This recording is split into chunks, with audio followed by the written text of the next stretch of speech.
Good afternoon, everyone. Good It's afternoon. nice to be back.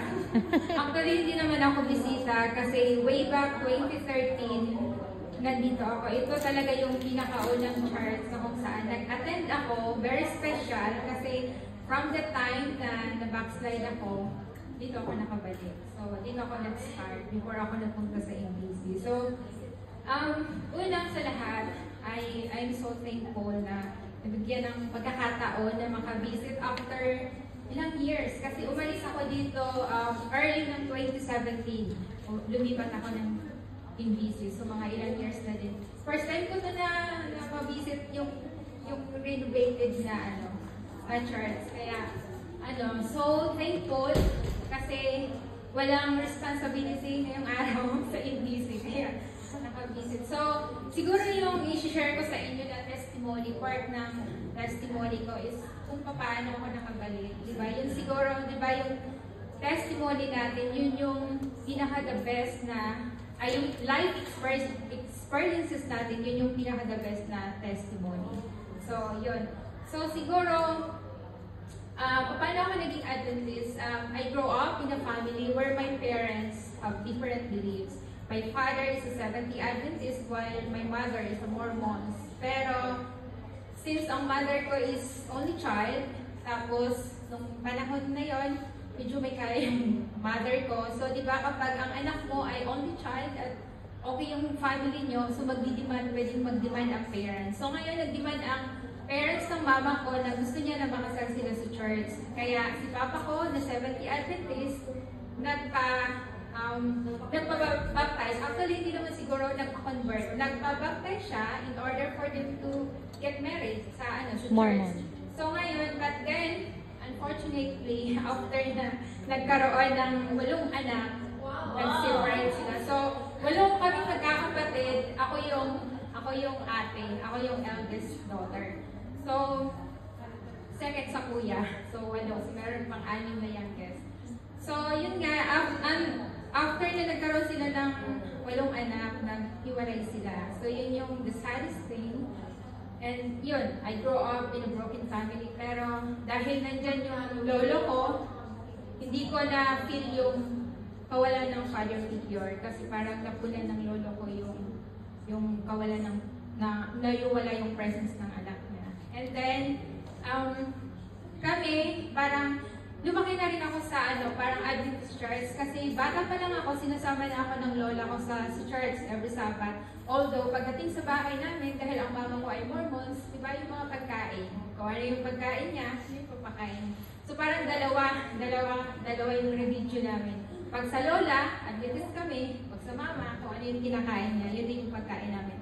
But then, God is good kasi nag-accept ang mama ko. Together, kami magkakapatid ng Bible study. And then, I was 3rd year high school nung nabaptize kaming lahat. Kasama yung mother ko. So, na-convert siya into Seventh-day Adventist. Pero, nakakalungkot, yung papa ko na Seventh-day Adventist, backslide siya. Yung mother ko na Mormons, na-convert siya into Adventist. So, nung time na yun, after ng baptism ko, I remember na nag-pray ako ng isang prayer na hindi ko makakalimutan sa buong buhay ko. Kasi dahil lumaki kami na kumakain kami ng mga unclean food, yun yung prayer ko before yung baptism ko na, Lord, ayaw ko na kumain ng mga unclean food. So, after ng baptism ko, parang merong fiesta sa amin, maraming pagkain, di ba? Especially yung baboy. Pero nung naamoy ko yung baboy, parang masuka ako. Sabi ko, Lord, ito yung pinag-pray ko sa'yo na sana ayaw ko nang kumain. So parang yun na yung sign na parang amoy pa lang, ayaw ko na, masuka na ako. From then on, hindi na ako kumain talaga ng So yun yung parang na-remember ko na isa sa mga pinag-pray ko. Until nag-college ako, and unfortunately, napangasawa ako ng non-believer. So, hindi kami nagkasta kung pakasal tayo sa pero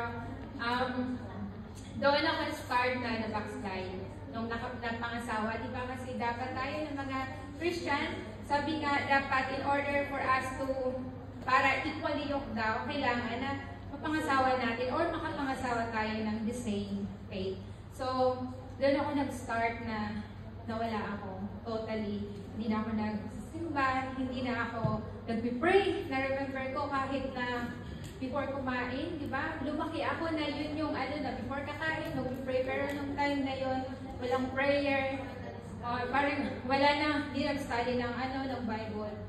But then, I remember na parang sa sarili ko, Adventist pa rin ako. You know why? Meron akong isang bagay na pinanghahawakan na sabi ko sa sarili ko na Adventist pa rin ako hanggat hindi ako kumakain ng unclean food. So nung nag-asawa ako, dahil nga magkaiba kami ng religion, isang bagay na pinagpapasalamat ko kasi narespeto naman ng family ng asawa ko at ganoon din yung asawa ko. Pero marami akong naririnig na ang arte-arte mo, bakit hindi kasi kailang hindi daw ako pwedeng kumain ng kinakain nila. Naman daw, hindi naman daw ako nakikita. Ganon. Pero sabi ko, okay lang ako, hindi ako magre-reklamo. Kahit ano yung ulam, kahit asin lang, hindi ako magre-reklamo. Huwag mo lang akong pipilitin na kumain ng mga hindi ko kinakain. So, okay kami doon. Walang naging problema. So, nung mga time na yun na na-backslide ako, maraming pagkakataon sa buhay ko na naisip ko na, Lord, what if dumating ka at madatnan mo ako sa ganitong sitwasyon na wala na ako sa iyo, na hindi ako makabalik. So, kahit na na-backslide ako, meron akong desire na one day, makabalik pa ako. Pero ang tanong ko noon sa Panginoon, Lord, hindi ko alam kung paano at kung kailan. Until 2010, nakatanggap ako ng tawag galing dito sa Hong Kong. Galing sa tita ng asawa ko. Ang sabi niya, Michelle, uuwi na ako. At ikaw yung napili ko na ipapalit sa amo ko. So, pagkarinig ko na mag-abroad, grabe yung kaba ko. Nanginginig ako. Doon ako natutong manalangin. Sa tinagal-tagal na panahon, hindi ako nag-pray. Naalala ko, nag-pray lang ako noon pag meron akong matinding problema. Doon lang ako tatawag sa Panginoon. Pero nung time na yon na tumawag yung tita ng asawa ko na mag-abroad ako, doon ako natutong mag-pray. Walang araw hindi ako nag-pray, Lord, ayaw kong mag-abroad. Takot ako. Ayaw kong iwanan yung mga anak ko. Kasi that time, dalawa na yung anak ko. So, maliliit pa. So, after namin mag-usap, sabi ng tita ng asawa ko, babalikan kita ng tawag after few weeks kapag nag-okay ang employer niya kapag pumayag. Then, naghintay ako ng ilang weeks, tumawag ulit siya. And then, ang sabi niya sa akin, nag-okay na ang amo niya. Sabi niya, final na, pumayag siya na ikaw ang kapalit ko sa isang kondisyon. Sabi niya, mag-recontract pa ako ng isang kontrata. Kasi nalaman nila na sobrang bata ko pa eh. Parang 26 years old pa lang ako that time. Tapos yung mga anak ko, sobrang maliliit pa talaga. Dalawa pa lang yung anak ko that time. And then, sabi niya sa akin, by the time na matapos ko ang 2 pang taon, sabi niya, medyo magmamature ka pa. Tapos yung mga anak mo, medyo lalaki pa. So, gano'n na yung deal nila. Okay na. O, nag-close deal sila sa isa pang kontrata. Tapos, pagkatapos ng pag-uusap namin, parang ako, 2 taon, sobrang bilis mo. Sabi ko, anong gagawin ko sa loob ng 2 taon na yun, sobrang bilis lang noon. Ang ginawa ko, araw-araw ko nag-pray, Lord, ayaw ko mag-abroad.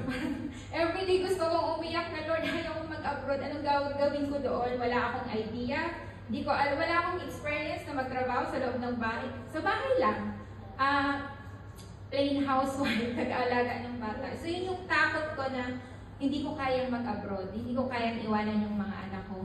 But then, kapipray ko ng gano'n, na sabi ko, Lord, bigyan mo ako ng hindrance para hindi ako matuloy. After 4 months, nagbuntis ako sa pangatlo kong anak.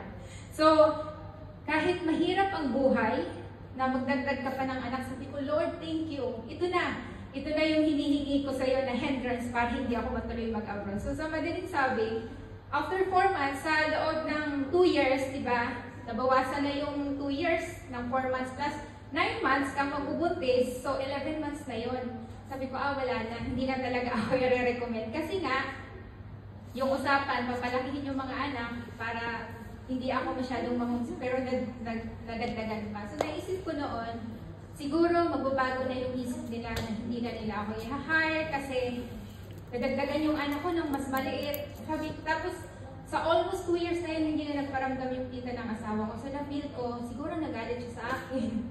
Kasi, bakit pa ako nagbuntis? So, parang nakampante na ako na hindi na talaga ako matutuloy mag-abroad.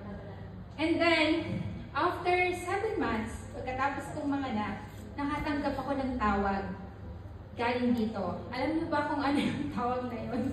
Na sobrang nagpa-shock talaga sa akin. Pagka hello ko lang, ang sabi niya sa akin, Michelle, lumuwas ka ng Maynila. Pumunta ka sa ganitong agency. Mag-training ka sa ganitong training center kasi pauwi na ako. Alam niyo yung pakiramdam ko? Para ako sinukluban ng langit at lupa. Sabi ko, Lord, akala ko hindi na ako matutuloy. Pero, kahit labag sa loob ko na lumuwas ng Maynila, mag-comply sa lahat ng requirements, parang naisip ko kasi that time, parang from the time na nag-asawa kami, ang nag-provide ng lahat na gastos sa family namin is yung in-laws ko.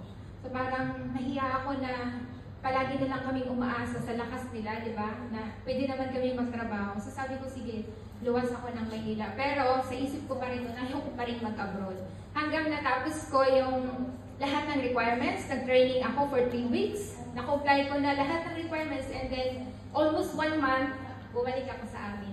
Naghihintay na lang ako ng visa at ng plane ticket ko para pupunta dito. So, nung time na yun na nasa bahay na ako, parang doon ko palang binago yung panalangin ko. Nasabi ko, Lord, if this is your will na makaalis ako, let your will be done. Parang hindi ko yun makalimutan. Very emotional ako nung time na yun. And then, May 1 ng 2012, nakaalis ako ng Pinas. And then, pagdating ko dito sa amo ko, parang doon nag-start yung hindi ko alam kung paano ko i-explain yung experience ko na yan doon sa amo ko. Actually, 5 months lang ako ang itinagal ko doon.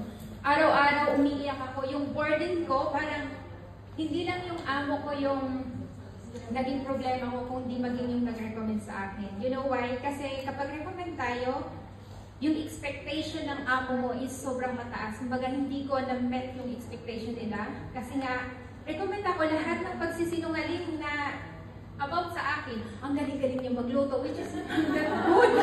Ang bait-bait niya. Siguro mabait pwede, pero yung ang galing-galing magluto, very disappointed sa akin ang amo ko. Kaya, 4 months pa lang ako nakatanggap ako ng termination letter. So, doon sa nung time na yun, nakatanggap ako ng termination letter, sabi ko, 1 buwan na lang, kailangan ko maghanap ng amo.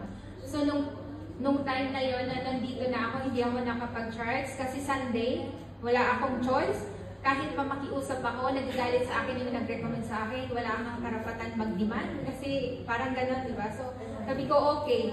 So, nung 1 month na lang na before ako bumaba, naghanap ako ng amo. Pero walang araw noon na hindi ako nag-pray. Na sabi ko, Lord, bigyan mo ako ng mabait na amo. Sabi ko, gusto ko na makahanap ng mabait na amo na tatagal ako. Yung amo na matutupad ko lahat ng pangarap na iniwan ko sa Pinas. Gusto ko magpaaral ng mga kapatid. Gusto ko magkaroon ng sariling bahay. Very specific ako sa prayer ko. Lahat na sinabi ko sa Panginoon na mabait na amo, maunawain, maintindihan yung mga kahinaan ko, yun exactly ang ibinigay ng Panginoon sa akin. So, before ako bumaba sa amo ko, naghanap ako na, parang na-meet ko yung isang nakasabayan ko sa training center. Siya yung nagbigay sa akin ng agency, na pumunta ka sa ganitong agency kasi doon ako nakahanap ng amo. So, pagbaba ko, doon ako nag-stay, and then, sila yung nakahanap ng amo sa akin. And nung time na yon, pwede pang mag-exit sa Macau. So, nag-exit ako ng Macau dahil wala akong pera, di ba? 5 months pa lang ako. Tapos, sabi ng agency, pwede kang mag-exit sa Macau para less yung gastos mo. Basta sabi niya, mag-down payment ka ng 3,500 plus 2 months na salary deduction ng 1,900. So, sabi ko, okay lang. So, dahil wala akong pera, nag-exit ako ng Macau. 1 month and almost 15 days ako sa Macau. Naghintay ng visa bago nakabalik dito sa Hong Kong. At yung naging buhay ko sa Macau, grabe talaga. Kasi dahil wala akong pera, yung 3,500 na yon para sa accommodation, tapos yung foods namin, lunch and dinner. Yung breakfast para sa amin, at yung tubig na inumin, kami ang bibili, kami ang magpo-provide. So sabi ko sa loob, hindi ko alam that time kung aabot ako ng ilang days ako sa Macau. So doon sa boarding house namin, ang dami naming Pilipino na terminated mostly. So, dahil naisip namin na wala tayong mga pera, sabi namin, pagdating ko doon, marami na nag-stay, na mas nauna sa amin. And then, doon sa boarding house namin, walang tao sa gabi. Parang nakakatakot na mag-isa ka lang. So, meron silang dalawang grupo na yung isa, gabi-gabi sa casino, yung isa, gabi-gabi sa disco. Sabi ko, saan ba ako sasama dito? Pero ayaw kong mag-disco gabi-gabi. So, napili ko na sumama sa gabi-gabi sa casino kasi sabi ko, hindi ka naman maglalaro. So, choice mo lang na sumama sa kanila kasi wala kang choice, may water. So, gabi-gabi, nag-iigib kami ng tubig sa casino. So, hindi na kami bumibili. Magdamag kami sa casino, tapos tulog kami sa umaga. So, libre na yung breakfast. Yung breakfast namin, tulog kami. Pagising namin, may lunch. Kasi yun yung, doon mag-start yung kain namin. So, hanggang sa dumating yung, yung visa ko, January ng 2013, dumating ang visa ko. So, nung pagdating ng visa ko, nakabalik ako dito sa Hong Kong. Pero ang na-remember ko noon talaga na, promise ko sa Panginoon na, Lord, bigyan mo lang ako ng mabait na amo, babalik ako. So, first Sabbath ko sa amo ko, yung unang pinakang day off ko, kasi yun yung hiningi ko sa amo ko na, sabi ko, ma'am, gusto ko ng Saturday off. Sabi niya, it's okay with me if Saturday or Sunday. Sabi ko, no ma'am, I want only Saturday because from now on, I want to go to church. Sabi niya, okay. So, unang araw ng Sabbath, before ako nag-exit ng Macau, merong babae na na-meet ko sa agency na nagbigay sa akin ng address dito sa Jordan. Sabi niya, meron tayong church sa Jordan na pwede kang mag-church doon. Binigyan niya ako ng sketch, paano pumunta dito. Kaya sa unang araw ng Sabat, sobrang excitement ko, hindi ko ma-explain yung pakiramdam na for the first time, mag-church ako. Tapos habang naglalakad ako dyan sa labas, sinusundan ko yung sketch, parang yung emotion ko ba, sabi ko ganito pala yung pakiramdam na tagal-tagal na panahon hindi ka nag-church. Tapos, kaiisip ko doon sa nararamdaman ko, parang hindi ko na alam kung nasundan ko pa yung sketch. Pero pagtingin ko ng ganyan, nakita ko na Bible Auditorium Church. Parang dinala ako ng tao dito. So, yun yung time na nag-start ako mag-church dito. And, kaya dito ako napunta sa Bible Auditorium Church. So, from 2013 hanggang 2016 nandito ako, and I'm so thankful sa inyong lahat, sa mga nakasama ko dito. Yung iba, wala na sila, umuwi na, pero yung iba nandito pa rin, merong mga bago. Sabi nga kapag merong umaalis, merong dumarating. Yes. Kaya kung may umalis man ako, marami yung pumalit. So, siguro na-realize ko doon sa experience ko na yun na yung takeaways ko doon, siguro sobrang thankful ako sa Panginoon sa mga yung guidance niya na na-overcome ko lahat yung hardship, yung difficulties sa buhay ko at binigyan niya ako ng chance na makabalik. Amen. At lahat ng pinag-pray ko noon, na-realize ko na napakabuti ng Panginoon. Yung ibinigay sa akin ng Panginoon, yung amo na sabi ko, Lord, bigyan mo ako ng amo na mabait, natatagal ako. Actually, yung amo ko noon na yung pinag-pray ko, yun pa rin yung amo ko ngayon. Yung hiniling ko sa amo ko, Lord, gusto kong makapagpatapos ng mga kapatid. Actually, dalawang kapatid na yung licensed teacher na napagtapos ko. And then, ngayon, anak ko na. Yung pangarap ko noon, Lord, gusto kong magkaroon. Nung nasa Pinas pa ako, Lord, gusto kong magkaroon ng sariling bahay. Kahit bahay kubo lang, ako na yung pinaka-masaya. Pero nung nasa Pinas ako, parang dahil wala kang trabaho, hindi ko pwedeng mangarap ng mataas. Diba? Kaya sabi ko, bahay kubo lang. Pero ngayon, na-realize ko na merong bigger plan ng Panginoon. Kasi hindi man short yung napundar ko, pero may bahay ako na masasabi sa sarili ko. So, siguro, ito yung gusto kong i-share sa inyo, yung takeaways doon sa experience ko. Number 1, pray without ceasing. Diba? We have to pray continually. Ano man yung nararanasan natin, kasi yung prayer is one way of communicating God through prayer, diba? And then number 2, everything happens for a reason. Minsan hindi natin maintindihan bakit na nangyayari. Ako nagko-question pa ako noon sa Panginoon, Lord, kaya ko mag-abroad, pero bakit natuloy ako? Kasi dito ko na-realize na dahil sa pag-abroad ko, sabi ko, nung time na nag-aasa ko sa Panginoon na gusto ko pang makabalik, hindi ko alam kung kailan at kung paano, nung nandito na ako, dito ko na-realize, ito pala yung way ng Panginoon, mag-abroad ka para makabalik ka. Pero hindi ko alam yung time, pero God's time is the best time. Amen. And then, sabi dito, don't give up. In Galatians chapter 6 verse 9, sabi dito, and let not go weary of doing good, for in the due season, we will reap if we do not give up. So, never give up. Hindi tayo pwedeng mag-give up kasi ang Panginoon ang palaging nandyan ang mag-supply ng strength sa atin. And then, God knows what's best for you. Diba, minsan iniisip natin na ito yung makakabuti sa akin. Pero ang Panginoon, alam niya kung ano ang mas makakabuti sa atin. And then, gusto kong i-share sa inyo yung one of my favorite verses from the Bible, yung Psalms 37:4, delight yourself in the Lord, and He shall give the desires of your heart. It's truly indeed that God is, di ba, parang God will give the desires of our heart according to His perfect will. Kasi na-realize ko yun na God sees our hearts nung panahon na palagi yung sinasabi na, Lord, gusto ko pang makabalik. I know that God sees my heart, yung desire ng heart ko na makabalik pa ako. Diba?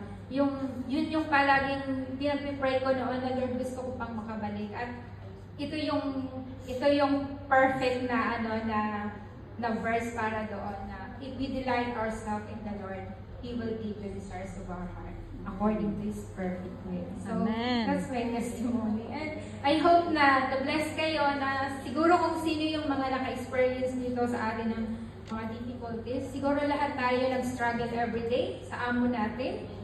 Diba? Pero God's caring provision will never fail sa lahat ng kanyang mga anak. Kapag tayo ay faithful sa Panginoon, mas faithful ang Panginoon sa atin. Amen. So, thank you.